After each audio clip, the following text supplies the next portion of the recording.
तो बच्चों next type का जो कोऑर्डिनेटर है दैट इज पैरेललोग्राम। अब देखिए पैरेललोग्राम क्या होता है। Parallelogram is a coordinator. सबसे पहले तो पैरेललोग्राम एक कोऑर्डिनेटर होगा, यानी कि इसमें टोटल 4 साइड्स होंगे। तो parallelogram is a coordinator whose opposite sides are parallel. ठीक है, ये एक ऐसा कोऑर्डिनेटर होगा बच्चों जिसमें ऑपोजिट साइड्स पैरेलल होंगी। ओके स्टूडेंट्स, ये देखिए ये इसमें ऑपोजिट साइड्स आपकी पैरेलल होंगी। ये कोऑर्डिनेटर हमने यहाँ पर बनाया हुआ है। लेट अस से इसका नाम है A B. This is vertex. Vertex कहाँ क्या होता है, जहाँ पे 2 साइड्स आके मीट करती है। ठीक, वर्टेक्स ए, वर्टेक्स बी, ये हो गया वर्टेक्स सी, और ये हो गया क्या, वर्टेक्स डी। ओके स्टूडेंट्स, तो ये क्या हो गया पैरेललोग्राम। अब देखो पैरेललोग्राम का जो सिंबल होता है वो मैं आपको बता दूं शॉर्ट में हम कैसे लिखते हैं।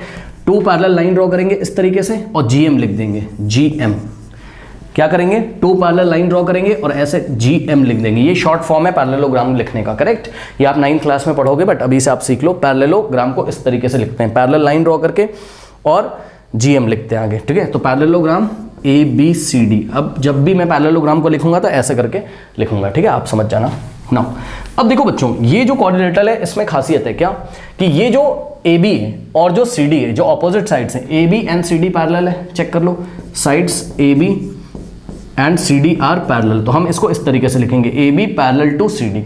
ये पैरेलल का सिंबल है, A B parallel to C D. Parallel का मतलब अगर हम ए बी को इस तरीके से बच्चों एक्सटेंड करें, है ना, चाहे लेफ्ट डायरेक्शन में और चाहे राइट डायरेक्शन में इस तरीके से, और सी डी को भी अगर हम एक्सटेंड करें और इन्फिनिटी तक, यानी कि बहुत दूर तक इस तरीके से एक्सटेंड करें, तो ए बी और सी डी इंटरसेक्ट नहीं करेंगे। ये होता है पैरेलल का मतलब। इसी तरीके से आपकी जो ए बी और सी डी यहाँ पर पैरेलल है, ठीक है बच्चों, उसी तरीके से ए डी और बी सी भी आपके पैरेलल होंगे। ये देखिए अगर हम ए डी को इस तरीके से एक्सटेंड करें, ठीक है स्टूडेंट्स, ये इस तरीके से, और अगर हम बी सी को एक्सटेंड करें, ये देखिए इस तरीके से। करेक्ट, तो अगर हम ए डी को और बी सी को एक्सटेंड करें तो ये कहीं पे इंटरसेक्ट नहीं करेंगे। चेक कर लीजिए, ये भी आपस में इस तरीके से पैरेलल है। मतलब एक ऐसा कोऑर्डिनेटर जिसमें जितने भी ऑपोजिट पेयर आपको दिखाई पड़ते हैं, 2 ऑपोजिट पेयर होते हैं, ए बी सी डी के पैरेलल, और इसी तरीके से ए डी बी सी के पैरेलल। ठीक, तो ऐसा कोऑर्डिनेटर क्या कहलाता है, पैरेललोग्राम कहलाता है। ओके स्टूडेंट्स, अच्छा ट्रेपीजियम में क्या होता था याद है, ट्रेपीजियम में ओनली 1 पेयर पैरेलल होता था, लाइक दिस, याद होगा आपको। ठीक है, ए बी सी डी, इसमें आप देखोगे तो only A B is parallel to C D. A D B C के पैरेलल नहीं, क्योंकि ए डी को आगे एक्सटेंड करोगे, बी सी को आगे एक्सटेंड करोगे तो ये इंटरसेक्ट कर देंगे। करेक्ट, तो इस तरीके से अगर ओनली 1 पेयर पैरेलल होता है तो ट्रेपीजियम, ये ट्रेपीजियम है आपका ट्रेपीजियम। अगर दोनों ही पेयर पैरेलल होते हैं तो उसको हम क्या बोलते हैं, पैरेललोग्राम बोलते हैं। ठीक है स्टूडेंट्स, ये हो गया, तो पैरेललोग्राम आपको पता चल गया।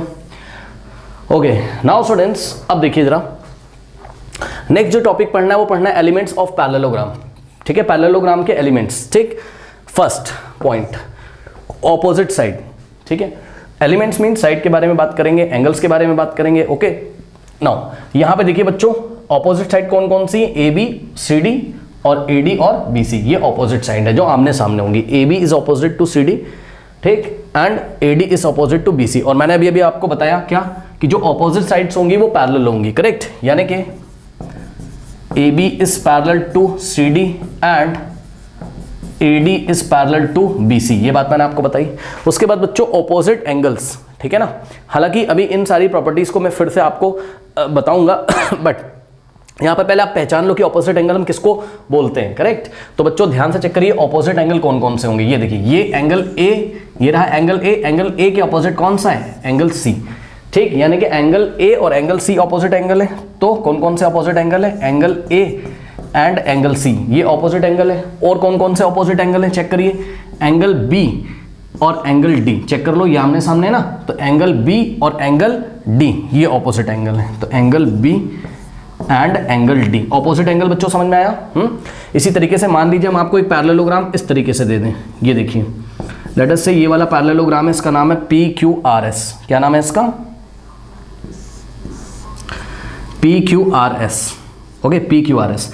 चलो बताओ इसमें ऑपोजिट साइड कौन कौन सी है, पी क्यू और एस आर। ठीक है, पी क्यू और एस आर, और दोनों पैरेलल होंगी। इसी तरीके से P S is parallel to Q R. ठीक है स्टूडेंट्स, ये पी एस और क्यू आर ये पैरेलल होंगी। ठीक, और ऑपोजिट एंगल इसमें कौन कौन से, ध्यान से चेक करिए, एंगल पी एंगल आर ये ऑपोजिट है, यानी कि angle P and angle R ये ऑपोजिट एंगल का एग्जांपल है। इसी तरीके से एंगल Q और एंगल S ये ऑपोजिट एंगल का एग्जांपल है। वो ऑपोजिट एंगल इक्वल भी होते हैं, बहुत सारे बच्चों को पता होगा, भी हम प्रॉपर्टीज में डिस्कस करेंगे।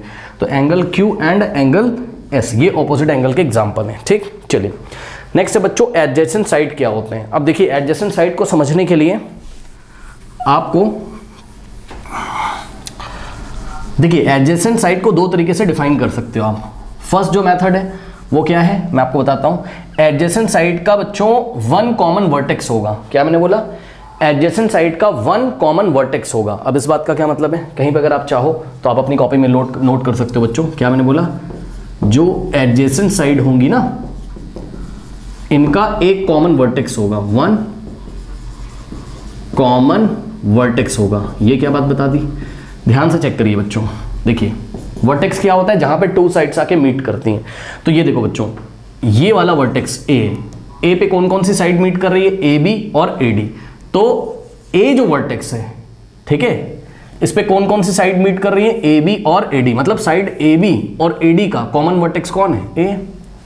ठीक, तो कौन कौन सी साइड एडजेसेंट हो गई, ए बी ए डी के साथ हो गई, A B and A D. ये मैं एडजेसेंट साइड के एग्जांपल्स लिख रहा हूं। ठीक, उसी तरीके से अगर आप बी पे आ जाओगे, चेक करो बच्चों, वर्टेक्स बी पे कौन कौन सी साइड मीट कर रही है, ए बी और बी सी, यानी कि A B and B C, ये क्या हो गई, एडजेसेंट हो गई।